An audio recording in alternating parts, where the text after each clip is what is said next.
Hey guys, ready to dive into another awesome story? Before we start, hit that like button below and subscribe to the channel. That way you won't miss any new updates, and don't forget to comment on the stories you want to see here. Let's get into the story. The Tower of Judgments had selected all the suitable candidates from Earth. Please choose your difficulty. Seong Yun Ham was just a boy when his parents were killed by monsters released during a mysterious catastrophe called the Dungeon Break. 7 years later, Seong Yun is devastated to find out that all of his efforts to become a hunter, fierce warriors who hunt and destroy monsters, were completely in vain as his combat stats hadn't increased at all. Seong-Yun's world is turned upside down when he accepts an invitation to enter the Tower of Judgments, a supernatural realm where challengers must overcome trials that pit them against both monsters and humans. The Tower of Judgments opened its doors and pulled everyone in. Now all that's left is to choose the difficulty and try not to die. Seong-Yun Han spent his life training to be a top hunter, but there's a catch. His stats are all negative. 7 years of grinding for nothing, my friend. Then, out of nowhere, he gets an invitation to enter the Tower of Judgments, where the challenge is to face monsters, humans, and probably his own patience. Now the question remains, will he finally become a badass warrior or just change his address to die in a different place? 7 years ago, it was the day everything changed in the blink of an eye, all because of a catastrophe called the Dungeon Break. The number of people who lost their lives due to the chaos that ensued was incalculable, including the protagonist's parents. He lost everything in a single day in the blink of an eye. With tears of blood, he swore to himself that he would become a hunter and wipe out all the monsters that were harming his world. Now, 7 years after the event, he was just expelled from the Hunter Training Academy. As expected, the protagonist was already deeply frustrated with this recent expulsion, sitting on a park bench contemplating the situation. His teacher called him over, stating that he would get straight to the point. He explained that they no longer wanted him to continue attending the academy. The protagonist, clearly confused, tried to ask why they wanted to leave him behind, as this had come out of nowhere. The teacher explained that, to be honest, most people who awaken their powers receive training at a hunter academy for several months and then became hunters. At least that was the rule for normal people. The problem was that it had been 7 years since the protagonist started training with them. So the teacher became a bit harsh, saying that there was no hope for him to ever become a hunter and that he was essentially trash. If they continued to let him train there, everyone would think their academy was a joke. Back in the present, the protagonist still couldn't understand why his stats hadn't improved even a little. It was then that he overheard a mother talking to her daughter, asking if the girl remembered how her father had died. The excited little girl said she remembered, claiming that her father was very brave when the monsters attacked. He stood up and helped as many people as he could until the very end. The mother confirmed it, then asked if the girl remembered what they should do when life got tougher. The girl responded that they had to be brave and never give up. The protagonist caught every word of their conversation. The mother and daughter were now hugging, and they noticed the protagonist approaching. He bowed to thank them and immediately ran off. They were right. The protagonist had given everything he had for the past 7 years, and because of that, he no longer had the mentality to give up easily on things. He would never give up, to be more precise. Later that night, the protagonist ran to his trainer's house. When he knocked on the door and his trainer opened it, he asked why the protagonist was there. The protagonist asked for the last time if his trainer would give him one final chance to take the hunter's test, claiming that he couldn't give up at this moment. The trainer became incredibly angry upon hearing this and told the protagonist that he believed he didn't understand what he meant. He questioned if the protagonist was complaining about all the money he had wasted, and still enraged, said he would give him a refund for the fees he had paid. The protagonist told him it wasn't about the money, but for some reason, he still ended up getting punched in the face, sending him flying. "I'm just saying, huh?" The instructor left, saying it was always about the money and that the protagonist should accept that he was just trash. The protagonist, now defeated, found himself facing a trash can while it was raining. In that completely sad state, he questioned what he would do to achieve his goal. It was then that a message appeared beside him, stating that the Tower of Challenges welcomed his willpower. He was a little confused about what was happening, and the puddle of water beneath him suddenly turned into a portal, sending him to another place while he screamed for help.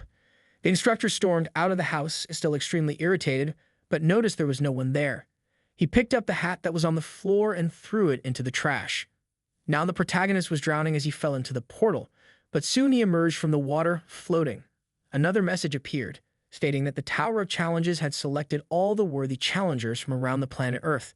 The protagonist, seeing this name again, wondered if this was another catastrophe or something similar. The system then asked him to select a difficulty level, explaining that the rewards he would receive would increase depending on the difficulty level he chose. The protagonist had no idea what was going on, but his instincts were telling him something deep inside. He couldn't waste this opportunity, so he pressed the difficulty button, and the system began to teleport him to another location. The system sent another message wishing that he would find satisfaction at the end of his journey, and at some point, he would be sent to level 1 of the Tower of Challenges. To a new home, my dear. In the blink of an eye, the protagonist found himself in a desert. The system appeared again, giving him a sword and explaining that the theme of this challenge would be survival. As a reward for completing it, he would receive an innate trait, which was essentially a characteristic everyone has when they're born. The protagonist had given his heart and soul fully focused on training during the past 7 years, and now he was finally close to unlocking his innate trait. He was so excited that he couldn't believe what was happening, but he knew he had to grab that sword as quickly as possible. As soon as he tried to move, he felt a vibration in the sand beneath him, and a massive creature emerged from it. The system informed him that the challenges had only just begun, and it was revealed that the difficulty he had selected was the hard mode. Now he was facing a sand golem. The protagonist, still shocked by the level of the creature that appeared in front of him, was notified by the system that he needed to survive against the sand golem until the time limit ran out. He now had only 2 minutes to survive as long as possible, and the system informed him that his penalty for failing this mission would be death. A pretty light penalty, as we can see. With this delightful news that his penalty would simply be death, the protagonist ran faster than ever, questioning how he would be able to defeat such a powerful sand golem. The creature in front of him seemed slow at first, but was getting faster over time, probably due to the sand that was making it move more swiftly, as it was a monster of sand. The protagonist definitely didn't have the stamina to keep running from this creature for 9 whole minutes. The system had told him to survive, but all they had given him was a normal sword, and it clearly seemed like they were trying to make him fail. He was in a situation where he would either die from running away or face the creature, and that was his biggest dilemma at that moment. He hadn't yet figured out how to fight this giant thing in front of him. Memories of people putting him down flooded his mind. People mocked him for being so weak and untalented, and as he ran, he began to question if he was just going to keep living like this, facing death like a coward. He knew he shouldn't be thinking like this, especially after training for 7 long years to become a hunter. He had more theoretical knowledge than most active hunters, and if he kept running like this, it wouldn't be good for him. He needed to find another way to survive until the time ran out, since golem-type monsters were defeated by destroying their stone core. But in his current situation, he had no chance of reaching the stone core. He realized that he needed to gain some height advantage to strike directly at the core. So he ran towards his sand elevation and jumped towards the creature, to finish off this pest already. Surprisingly, the golem lost its balance due to the protagonist's reckless attack, and in that moment, he managed to find a gap to hit the creature's stone core. With his sword, he struck the stone core, but only managed to create a crack in it. The core was much harder than he had expected, which disrupted his plans a little. Still, on top of the creature, he wanted to try again, but he was quickly grabbed by the golem's hand and thrown off.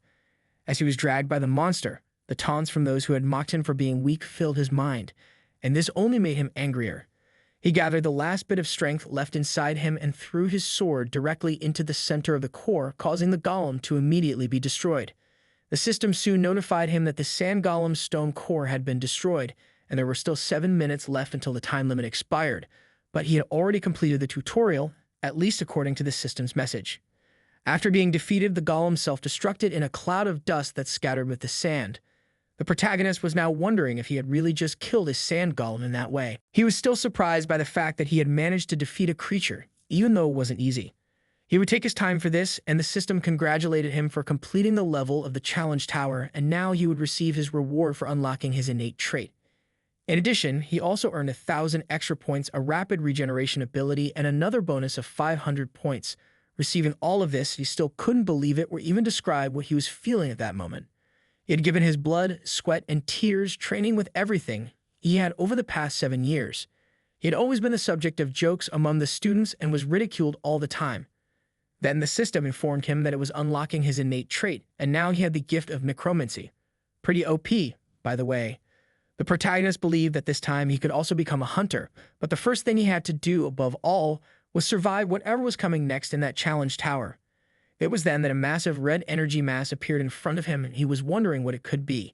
Some kind of energy was emanating from the remains of the golem's corpse. The protagonist moved his finger to touch it, and the system warned that this would activate his necromancy ability. It then asked if he wanted to absorb the spirit of the sand golem's corpse.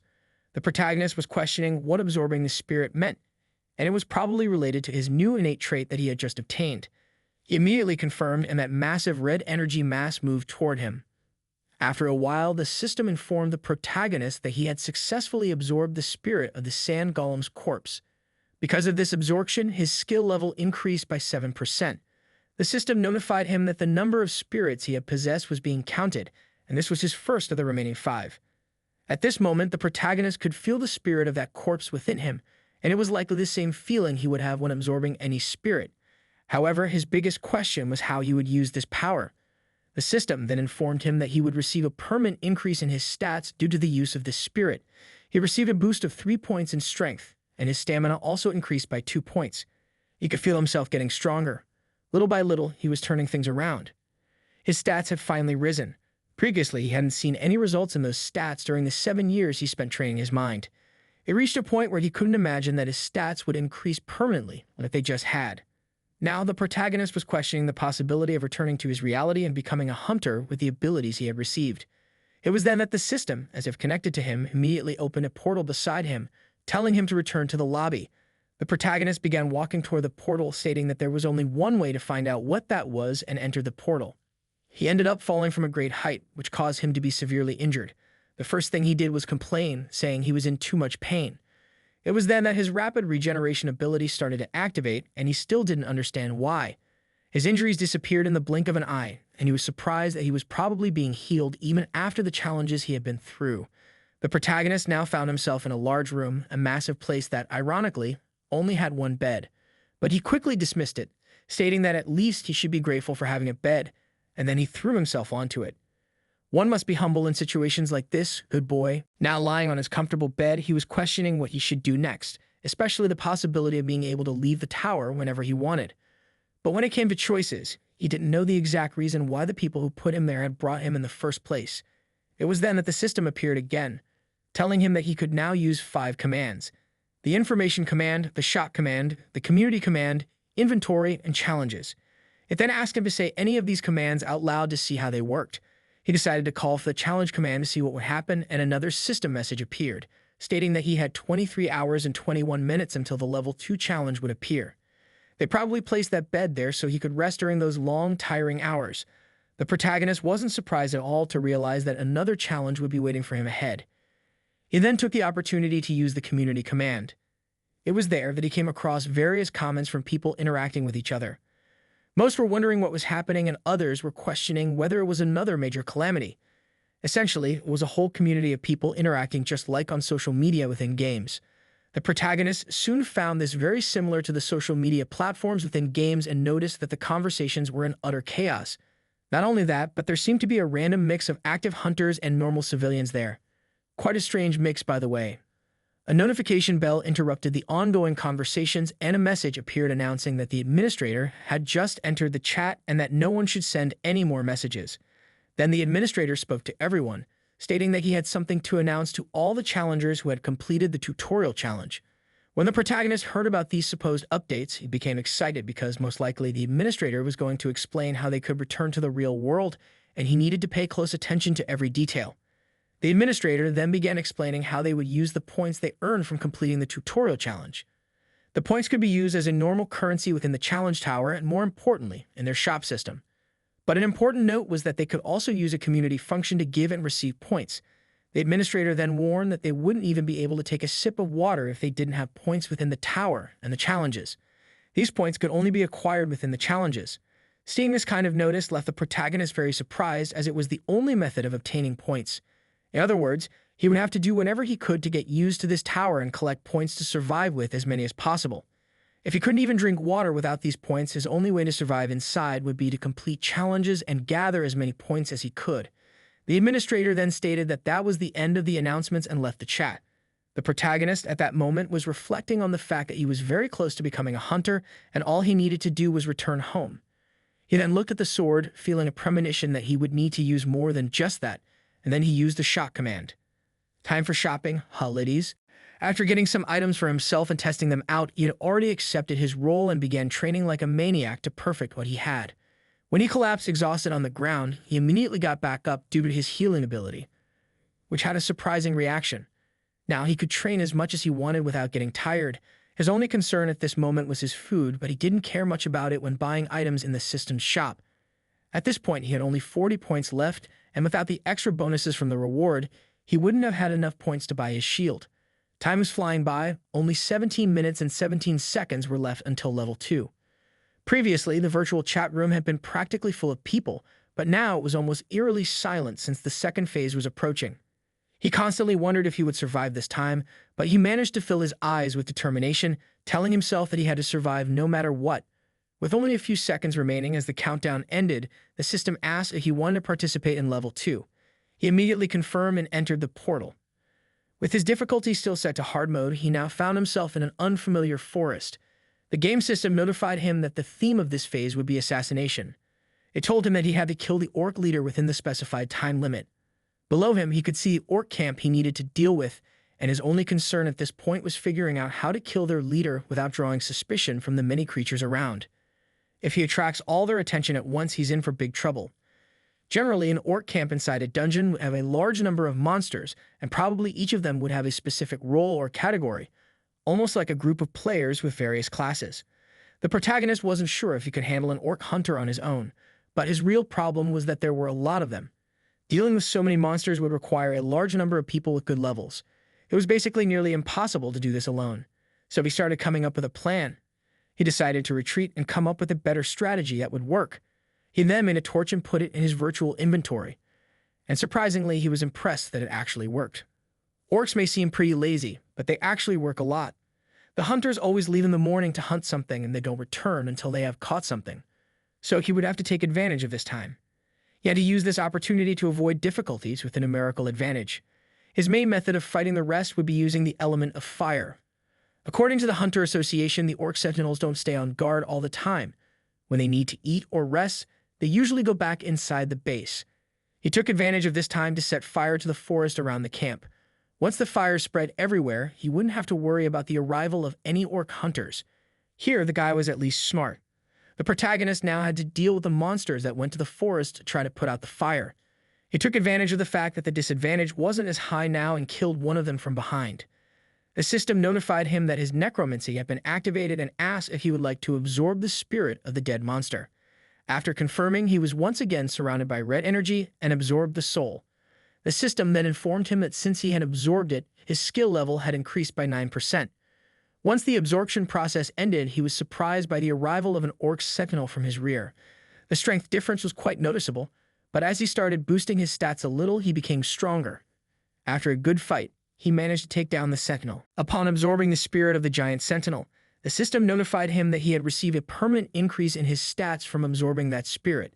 His stamina increased by 4 points, his strength increased by 2 points, and his agility increased by 3 points as well, which was a very good thing since it would likely make his future battles much easier. With the forest in flames, he began to move forward into the monster camp. It was clear that the creatures were concerned upon seeing him. Oh, Berg. Now that he had absorbed a sentinel monster, his strength was greater than that of the normal ones around him. As expected, he was able to eliminate the regular monsters easily. The stronger ones gave him a bit more trouble in the fight, and while battling one of them, he noticed that the sentinels were no longer near their leader, which indicated that they had probably given up on that tactic and were now likely making a new plan. This also meant that the sentinels were basically his only obstacle left to overcome. With this determination, he defeated another sentinel with a blow to the chest. Afterward, he was surprised by a fire spell being thrown at him by the orc leader. When the creature realized that its powerful fire magic hadn't defeated him, it was shocked to see him still standing. Meanwhile, the system notified the protagonist that he had unlocked an achievement called Between Fire and Flames. He began to use his abilities to recover and look deep into the creature's eyes, telling it that it was dead. Slowly walking toward the leader, he managed to sever both of its arms at once before the creature could cast another fire spell in his direction. The monster then ran into its hut, seemingly terrified of the protagonist. He followed the creature into the hut and noticed that the monster was hunting a few baby orcs. He started to feel sorry for the little creatures, but his pity quickly turned out to be a mistake as the babies actually wanted to fight too. One of them grabbed his leg, pulled out a dagger, and tried to attack, but the protagonist stopped it by using the hilt of his sword to strike its head. After killing each one inside the hut, the system congratulated him, stating that he had completed level 2 of the challenge tower. Thank goodness that's over. I was starting to feel a bit confused with all these mixed feelings. A little while after that, the protagonist realized he could no longer use his shield as it was heavily worn out and he owed his life to that wooden object. Upon noticing that there weren't many people in the chat room, he figured that most of the challengers hadn't made it this far. But he was soon surprised by a message saying that he had used one of his questions to find a way to return to planet Earth. Upon hearing this, the protagonist was obviously shocked to find out that there was a way to return to his home planet. He then remembered that this information was actually one of the 5 commands programmed into this system for use within the challenge tower. This information command allows the user to submit a question, which will be answered by the administrators, and the user gets to ask one question every time they level up. In the community chat room, the players reach a consensus that they should all share the information they obtained through these questions to help each other out within the system. Essentially, it was a networking opportunity where they could assist each other. They now had the information that when a user reaches level 5, they could temporarily acquire return stones that would allow them to return to Earth for a few days. At level 8, they would gain access to an expanded version of the system and have the opportunity to purchase an item that would permanently send them back to Earth. Seems like a good deal, right? I'd make that deal. If he can return to Earth while maintaining these new powers, he could make a name for himself as a great hunter. He would be practically unstoppable with these abilities, but he was still only at level 2, with 6 more levels to go before reaching his goal. However, he decided to look on the bright side. His stats were basically solidifying, and they were now almost reaching level 20. He then decided to absorb some of the spirits he had acquired from the recent battles in that hut, and he immediately noticed a huge increase in his stats. He was feeling more powerful than ever, and this was what it felt like to surpass human limits. After having some fun and running around like a madman, he ended up bumping into a concrete wall and falling to the ground. The protagonist realized that although he had made rapid progress, his body probably couldn't handle all of that at once. He decided to open his shop and purchase a deadwood shield for 2,100 points from his account. This shield had been crafted by a dark mage using the trunk of a massive dead tree. The shield activated a buff when the user's health began to decrease. He then opened his inventory, stating that it was time to use the reward items he had earned from the previous levels. Now things were getting interesting. He opened his inventory and took a black sword, which had a bonus of enhancing dark magic. He also took an assassin's cloak, which reduced all of his detectable traits by 10%, increased his agility by 5 points, and provided a magical effect that increased his movement speed by 15% for 1 minute, with a 24-hour cooldown before it could be used again. Now fully equipped, he was confident that he would be able to use all of his new items and stats to their fullest potential before the next stage. So he began his long and intense training, determined to become stronger than anyone ever dreamed of achieving. A long time later, he finally entered level 3 of the challenge tower, with the difficulty set to hard as usual. The theme of this challenge was duel, and the protagonist was surprised to discover that the arena for this challenge was inside a cave. The system then informed him that in 10 seconds the Guardian of Darkness would appear. Now he started to feel a bit anxious since there was no warning about where the attack would come from. It was almost like that sand golem fight. After the countdown ended, the Guardian appeared stealthily and struck the protagonist, laughing in his face. That pest was already mocking him. If it were me, I would have left it alone. Even though he was struck, the protagonist recovered quickly and began fighting back. Now with some distance between them, the bizarre creature smiled at him. His quick regeneration ability activated and healed the cut he had sustained earlier. An interesting fact was that if he hadn't managed to dodge at the last second, he would have suffered a much worse wound. As he observed the creature in front of him, he realized it was essentially mimicking his fighting stance. This led him to theorize that it was probably copying all of his moves, but the only way to confirm this theory was to test it. Charging toward the monster, he was faster and struck the creature directly, but it was almost like nothing happened since the monster regenerated quickly. The creature moved towards him again, and the protagonist noticed that it was copying each of his movements. At least his theory was correct. In this case, it wouldn't be too impossible to defeat the monster, as he essentially knew how to handle all of his own techniques, given that he had created his movements. While dodging some attacks and managing to play along with ease, he was caught off guard by a direct strike to his face. Once again, he managed to dodge at the last second, reducing the damage significantly, though he still received a light cut on his neck. The protagonist was extremely surprised at this moment, as the creature was evolving with every new move. He started to take things a bit more seriously, and his assassin's cloak ability was activated, increasing his movement speed by 15%. At this moment, he couldn't let this fight drag on any longer, and he needed to finish the duel in just 1 minute, as that was the remaining time for his ability. He charged towards the monster again and managed to land a good strike on it as he launched himself at it. However, even while suffering from the attack, the creature managed to rip off the protagonist's arm while he was stunned, a slight injury as we can see. The protagonist clearly felt intense pain after losing his right arm, the one holding the sword. But things weren't over yet, and he needed to stay focused. He then noticed that the creature in front of him had stopped moving, which indicated that when it used its regeneration ability, it likely needed extra time to recover from heavy hits. This was his chance to kill the monster. However, he still needed his sword to do so. Even so, he went all in and used the remaining speed bonus to charge for the monster. The creature, even though stunned, was surprised to see him charge at it without a sword. The monster used its own sword to attack the protagonist directly, but he managed to avoid the attack and sent the creature flying with his shield. Now the Guardian of Darkness was completely destroyed on the ground, writhing in agony. Of course, the protagonist couldn't miss the opportunity to finally finish it off. He climbed on top of the creature, used his shield to smash the rest of his body, and after ripping the monster's head off, the system congratulated him for completing level 3 of the Tower of Challenges. Another one for the Count Kid. Chapter 7. As soon as he entered the waiting room for the next level, his body began to recover from all the injuries sustained during the previous fight. Now with his body fully regenerated, the protagonist faced the concrete wall in front of him and threw a direct punch at it. After destroying a large part of the wall, he realized he was as good as new. When he defeated the Guardian of Darkness from the previous level, he absorbed its spirit and was now much stronger than before.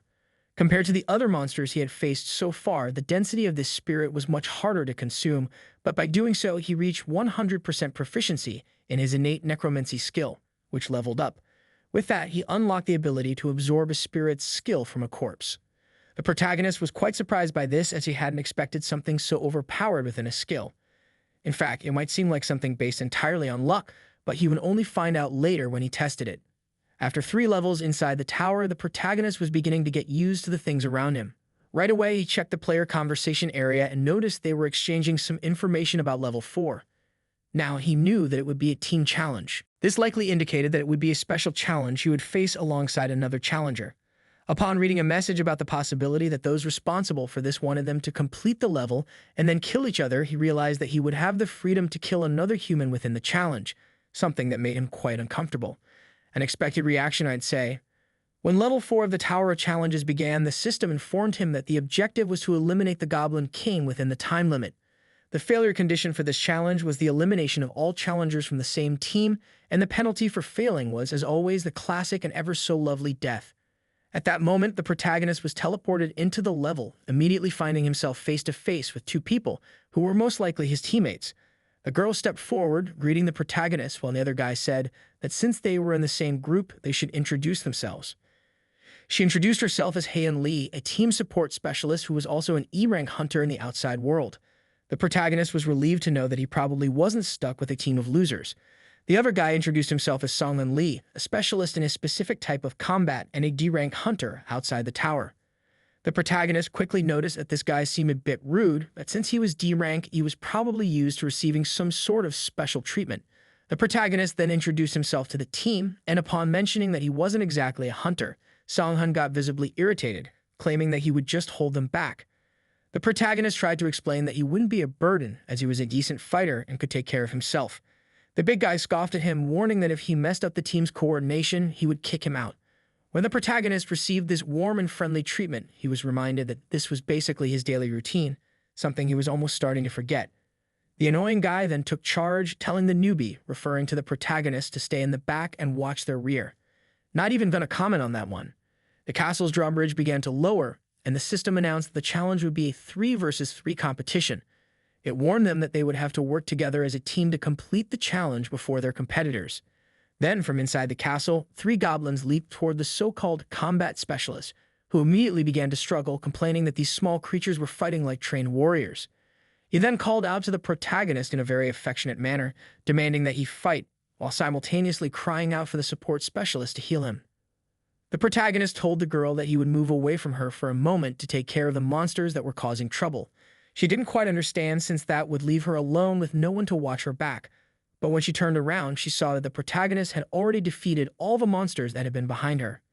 The struggling warrior, still having a hard time against the creatures, dropped his sword after being struck in the arm. As he whined about how he was going to die because his team was useless, he was suddenly saved by the protagonist, who swiftly defeated all the monsters in front of him.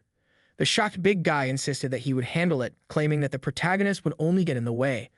But before he could protest any further, the protagonist charged forward again, wiping out every last goblin in the area. Are you enjoying the story so far? Then leave a like to show some love and drop a comment to let me know what you think. Don't forget to subscribe so you won't miss the next stories. Trust me, they're just as awesome. After eliminating all the creatures, the protagonist began absorbing the spirits of the corpses, stating that he could do so since his teammates could no longer see traces of this energy. As always, his status window informed him that he had gained a permanent increase in his stats from absorbing the spirits. His strength increased by 3 points, his stamina by 2 points, and his resilience by 7 points. Additionally, he absorbed a skill from the goblin, which heightened his senses, allowing him to detect and predict his targets more easily. When he used the ability, he noticed that his field of vision had expanded significantly. The protagonist then rejoined his team. Salman commented that the protagonist must have been lucky since he was just a rookie, claiming that he had only faced weak goblins. However, he admitted that the protagonist had exceeded his expectations. The protagonist and the girl simply watched as the guy embarrassed himself alone. Without hesitation, the protagonist took charge, announcing that from now on, he would be leading the team's front line, as he believed this would be a more efficient formation for everyone. He then asked the big guy if he had any problem with that. Salman clearly denied it, asking if there was anything else the protagonist wanted him to do. The protagonist replied that his only task was to keep Haeyeon safe, and he then asked the girl to lead the way and provide the necessary support during combat. Now he was really stepping up as a leader. Then, another wave of goblins charged at them. The trio, now in their new battle formation, stood ready. As the protagonist cut down the creatures, he continued absorbing their spirits, causing his abilities to increase at a considerable rate. There were still 14 hours and 37 minutes left before the challenge ended. After eliminating all the monsters, they started moving forward in a straight path.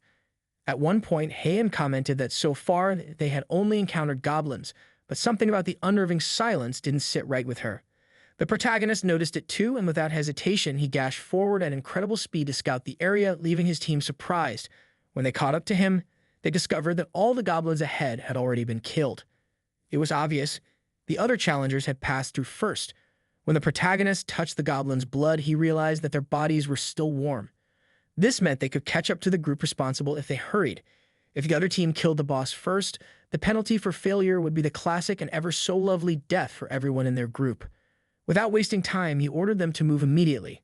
Meanwhile, another group of challengers was fighting multiple goblins at once. This group appeared to be as strong as the protagonist's team, and one member in particular stood out. He grumbled about being sick of killing goblins, asking another guy if he was sure these were the last of them. Then, with extreme ease, he eliminated all the creatures around him. It was way too easy at this point. Jinhu thanked Saeyeon for his help, praising his impressive performance in the battle. However, Saeyeon didn't seem too happy about it, complaining that his teammates always left the hard work to him. He then turned to Jinhu and asked if he was having fun while being carried. Jinhu denied it, but Saeyeon cut him off, telling him to drop the subject, and ordered his team to open the gate leading to the boss battle. He insisted they should do it quickly so they could get out of there as soon as possible. Jinhu agreed and rushed ahead to open the gate, but just before he could, the system announced that all members of the competing team had already entered the Goblin King's chamber. It then stated that the boss battle wouldn't begin until only one of the two challenger teams remained standing. Until then, no one was allowed to leave the designated area. A large red cube, which appeared to be the designated area set by the system, began enclosing a significant portion of the perimeter they were in. As they questioned what was happening, the protagonist's trio arrived, surprising everyone. Now face to face, the battle between the two teams was about to begin. The protagonist took the lead, stating that he would go in first and asked Haeyeon to give him only a few agility buffs, while the rest of her support should go to Sanghan. The girl replied that she already knew how strong the protagonist was, but warned that these other hunters were far beyond the creatures they had faced before. The protagonist thanked her for her words, but assured her that he would signal her if he was in danger. Haeyeon then decided to help both of them defeat the group and cast her agility spells, boosting the protagonist's agility attributes. The protagonist was already aware that his power had surpassed that of a normal hunter. This guy was already OP, huh? After all, he had managed to kill at least 30 goblins on his own in that area. Now, facing this rival trio, he firmly believed that in his current state of power, he could take them all down by himself. With a quick dash, the protagonist lunged forward at the enemy trio, who were caught off guard by his overwhelming speed. Jinhu immediately raised his shield to defend himself and cast a barrier spell to stop the protagonist's advance. However, the spell was useless, as the protagonist shattered the massive barrier with just one strike of his dagger. In another swift attack, the protagonist slashed through Jinhu and another teammate, leaving only Saeyeon standing. The protagonist's trio watched in shock at the battle unfolding before them. However, something felt off. Even though the protagonist was certain he was stronger, Saiyan kept blocking all of his attacks. Now he needed to figure out how he was doing it before it was too late. Spotting an opening behind Saiyan, the protagonist went for the finishing blow, only to be thwarted once again. Saiyan somehow managed to block the attack yet again. But this time, the protagonist understood the reason. It was his eyes. Realizing this, the protagonist threw his shield directly into Saiyan's line of sight, obscuring his vision. That was the opening he needed. Finally, the protagonist drove his dagger into Saiyan's chest, defeating him. As soon as the battle ended, the system congratulated him, announcing that he had achieved a special objective, granting him a bonus reward. After the fight, the girl noticed the protagonist's wrist trembling. Concerned, she asked if he was all right, but he simply responded with a desolate expression, saying everything was fine. However, the girl could tell he was still in shock after killing those 3 people. Previously, she had assumed that he was just a ruthless assassin, but now it seemed like he was just an ordinary person. The protagonist then told his trio that it would be best for them to move on to the boss battle, and asked if they were okay with it. His team immediately agreed to the proposal. Shortly after, inside the arena where the battle was set to take place, the protagonist effortlessly humiliated the Goblin King, defeating him as if he were nothing. Sung-hun was stunned by the protagonist's overwhelming strength. The system then congratulated them for completing all 4 levels of the Tower of Challenges. As a reward, all of the protagonist's stats increased by 4 points, and as an additional bonus, he also gained a new skill called Instant Acceleration. Now he had to return to the lobby. The big guy was the first of the trio to step into the portal. He seemed nervous about what had happened, but still bid them farewell, saying he'd see them around. Now only the protagonist and the girl remained gazing at each other. The protagonist told her that he hoped she would make it back to Earth and then turned to leave towards his portal. But before he could step through, she called out to him. Now that she had his attention, she admitted that maybe it wasn't her place to say this, but she told him that he only did what he had to do to survive. She reasoned that someone had to do it, and if he hadn't, then she would have. A necessary evil, so to speak, and in a way, unavoidable. The protagonist thanked her for her words, and in response, she sent him a friend request within the system. As she headed towards her portal, she remarked that the protagonist had practically carried the trio throughout the challenge. She couldn't just leave without properly thanking him. She then told him to look for her in the Silver-White Guild once he returned to Earth, and with that, she stepped through her portal. Now completely alone, the protagonist had to make a critical decision. He needed to choose whether to absorb the spirits of the humans he had killed or let them be. When he had first seen those remnants, he had been hesitant to absorb them, fearing that he would be crossing a line of no return. But now, after hearing the girl's words, he had made up his mind. The protagonist would not kill others just to get stronger, but he also would not hesitate when it was necessary. With this resolve, he began absorbing the spirit of Saiyan's corpse. For the first time, the protagonist felt a strange desire stirring within his heart. It was the first time he wanted something beyond his original dream of becoming a hunter. All these challenges had given him an incredible opportunity, and he intended to take full advantage of it until he became as strong as possible. Right now, his only desire was to keep climbing the tower.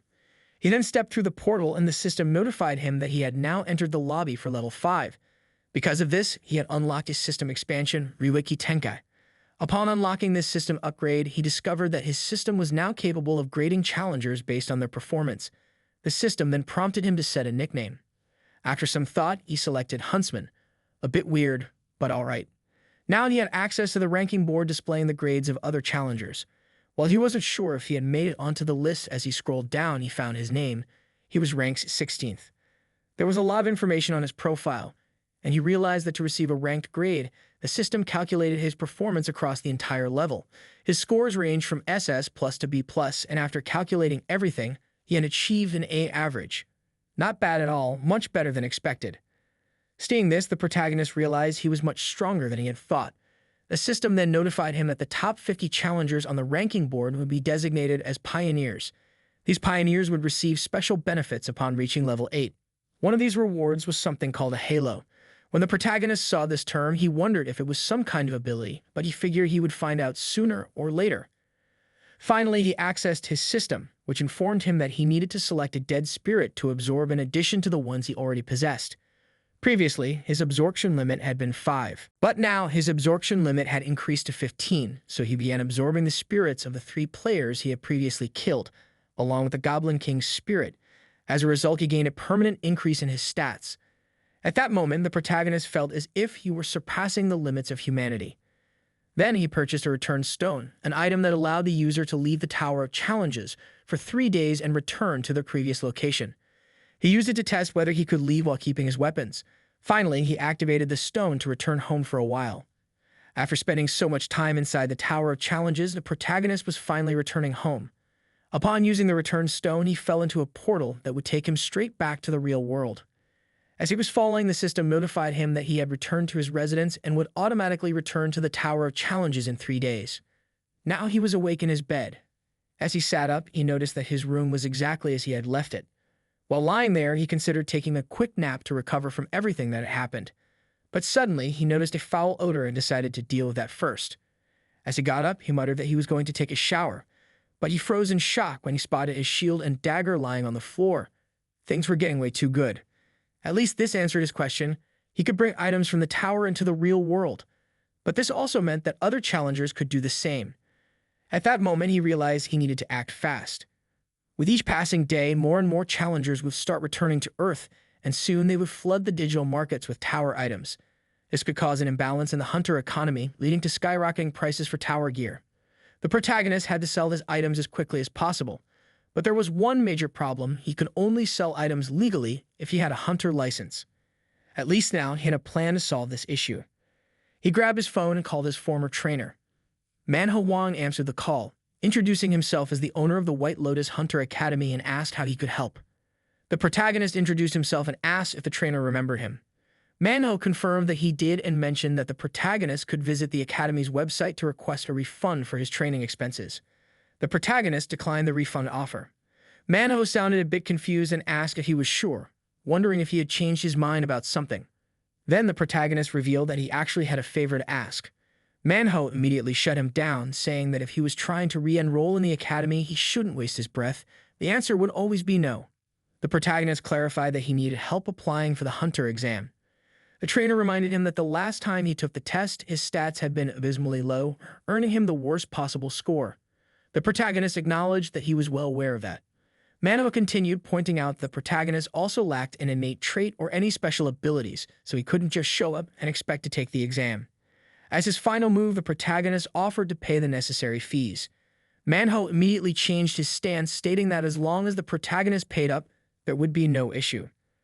And so they made a deal. All the trainer had to do was help him get into the hunter exam. A simple and straightforward offer, even for an asshole like him. While taking a shower, the protagonist glanced at the mirror and noticed that his body was much stronger than before. However, he quickly realized he was getting distracted and hurriedly got dressed, reminding himself that he needed to rush to make it to the hunter exam on time. As he left his apartment, he ran into his neighbor and greeted her. She thought to herself that he was that poor guy who keeps training to become a hunter, but she still greeted him back and wished him a good day. The protagonist thanked her and wished her the same, and as he walked away, his neighbor suddenly noticed that he had gotten taller. Outside the building, he tried hailing a taxi, but after failing to get one, he decided to jump across rooftops to reach his destination as quickly as possible. Thanks to his newfound speed, he managed to get there just in time. This guy was moving at the speed of light. Inside the Hunter Association, the protagonist stood face to face with his former trainer. He greeted him, commenting that it had been quite a while since they last saw each other. The trainer smirked, saying that it hadn't been as long as some people claimed. The protagonist shrugged, explaining that it probably felt that way because he had been through some strange experiences lately. His trainer raised an eyebrow, asking what kind of strange experiences he was talking about. The protagonist simply responded that he doubted the trainer would understand. Before their conversation could continue, a man in a suit appeared, introducing himself as Inhu Kim, the exam supervisor for the day. He explained that since the protagonist was under a trainer's tutelage, he was exempt from the written exam and interview. Then he asked if the protagonist had any questions about the process. The protagonist shook his head, saying he was already familiar with everything. Inhu smiled, saying that was excellent, and that in that case, it should begin immediately. He then gestured for both of them to follow him.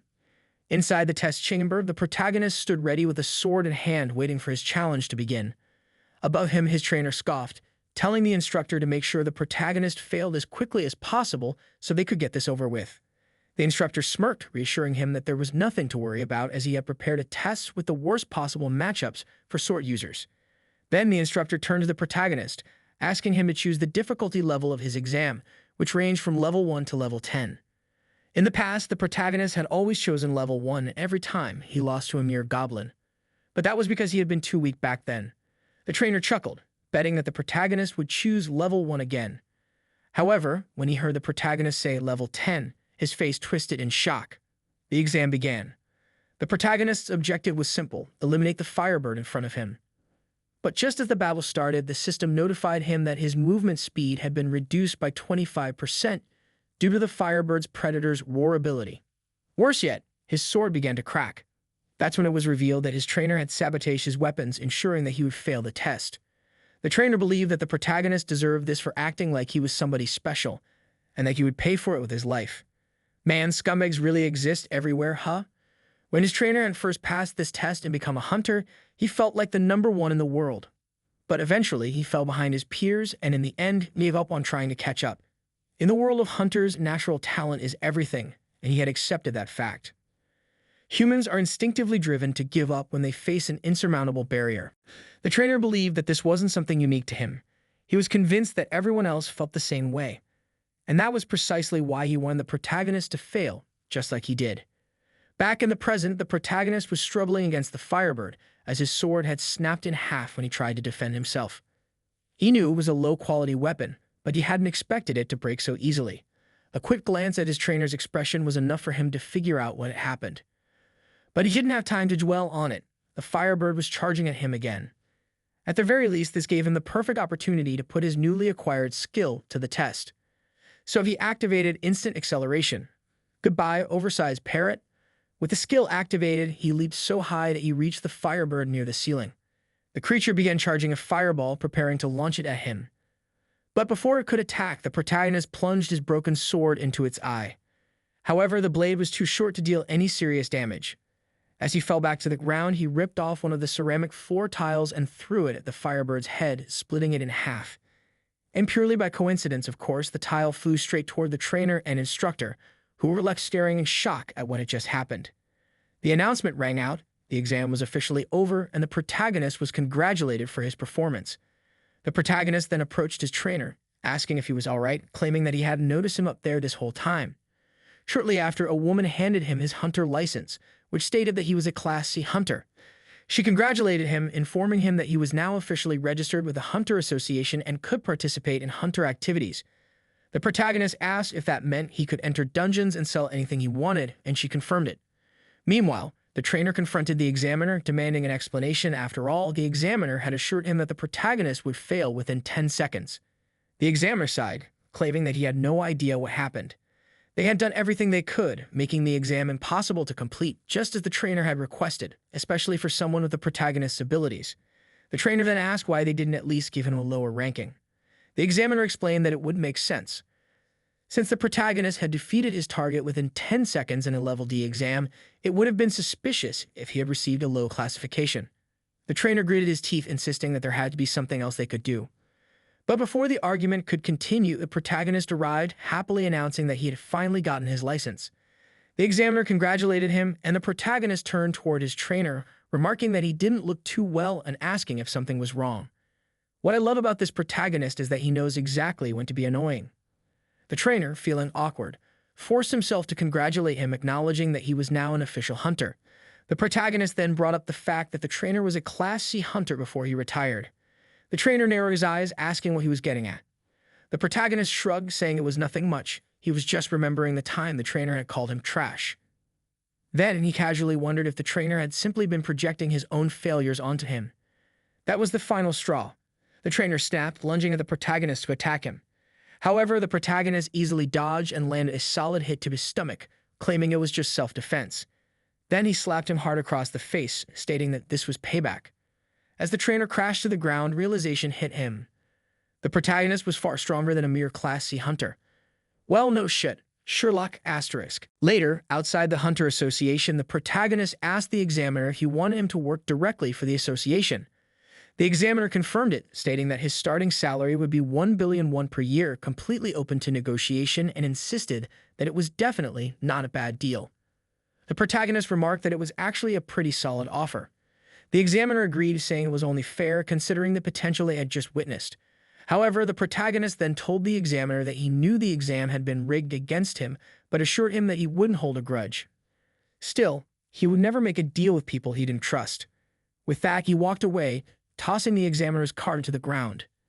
2 days later, the protagonist came across a news report discussing recent allegations among hunters who had experienced a strange phenomenon known as the Towers of Challenges. At that moment, he realized that the whole world had finally learned about the tower. At the very least, he had put the last 3 days to good use, managing to sell his equipment at a good price. And now it was almost time for him to return to the Tower of Challenges. Just then, his system appeared, informing him that he would be transported back to all challenges in just a moment. Time froze and he was sent back into the Tower of Challenges. It was time to get busy again, and he couldn't wait to grow even stronger in that place filled with trials. This guy was way too excited. He was finally back in the lobby, exactly where he had left off last time. At least now he knew he could freely transfer his items between the Tower of Challenges and the real world. For now, he placed the chest and a stone that had been with him into his inventory. He then got up from the bed, declaring that he was going to start preparing for the next level ahead. At that moment, his system notified him that he had unlocked an achievement for returning to the tower, granting him a new skill called Eye of Truth. His eyes changed color, and he now had an ability that allowed him to gather information on anything he saw using his magical energy. Additionally, it also let him detect when one of his selected targets was lying. The protagonist was thrilled. This was an incredible skill, and he had been extremely lucky to acquire it. While checking everything out, he decided to purchase the Thunder Blade, which cost 5,500 points. He also bought a shield for 3,800 points. It was a good sword, but he needed time to get used to its abilities and balance. The Thunder Blade had a special effect. When it hit a target, there was a 10% chance to trigger an effect called Lightning Strike. The protagonist was absolutely sure that this would come in handy sooner or later. He then called out to the system, stating that he wanted to begin the 5th level of the challenges. As soon as the portal appeared in front of him, he threw himself into it. As he was transported into the challenge, the system informed him that he had selected the hard difficulty. The theme of the challenge was Hunt, and he had 1 full day to complete it. His objective was to defeat the boss, the werewolf. The failure conditions were either his death or running out of time. And as a completion reward, he would receive the werewolf bandana. The penalty for failure? The good old-fashioned death. Classic, huh? At this point, it's basically tradition. The protagonist was now inside level 5 in a rocky environment filled with wolves staring at him like he was a giant steak. They didn't think twice before charging at him, but he easily sliced them apart with his sword. Just as he was complaining about how disappointing this was so far, he suddenly came across 3 massive wolves with a different coloration. One of the wolves, already weakened from the fight, was savagely bitten in half by one of the larger ones. At that moment, the protagonist got excited, claiming that this was more like it. The gigantic creatures charged toward him, and it was actually starting to get fun. He could easily dodge their attacks while cutting them down at the same time. Then his system alerted him that as he continued eliminating these creatures so effortlessly, his skills were leveling up one by one. As the protagonist analyzed his surroundings, he realized that he had already reached the growth limit of a skill he had obtained in level 3. It was time to find a new weapon skill. The wolves charged at him again. After eliminating all the creatures around him, he absorbed the spirits from their corpses. Once again, his skill proficiency increased by 16%, and he was pleased to see that his necromancer stats were also improving significantly. At this rate, he would even be able to enhance his innate trait on this very floor. Taking advantage of the situation, he began making his way toward the boss of the area. As he moved forward, he noticed more dead wolves ahead and wondered if it was due to territorial disputes or something similar. However, after examining the marks on the wolves' corpses, he realized that they had been slashed apart by a sword. Uh-oh, something's fishy here. Even the rocks nearby were covered in sword marks. He then used his Eye of Truth ability to inspect the cracks in the rocks. The system analyzed them and informed him that these were marks created by an aura slash of high proficiency. Hearing the term aura slash, he wondered if it was a completely different ability. There were still many things he didn't understand about the Tower of Challenges, and he was starting to have a bad feeling about it. That's when he heard a loud noise ahead. He immediately rushed toward the source, and as he neared a cave, he saw a massive werewolf being thrown out, completely battered and injured. Then the system announced that his challenge objective had already been completed and began analyzing the cause. A moment later, the system finished its analysis and revealed that his challenge had been invaded by an unknown player. A new objective was now being generated. The protagonist now had to eliminate the challenger who had invaded his trial from another dimension. Hearing that his opponent was from another dimension, he started wondering. Did this tower connect to other dimensions across the universe? Now he had no idea what was really going on.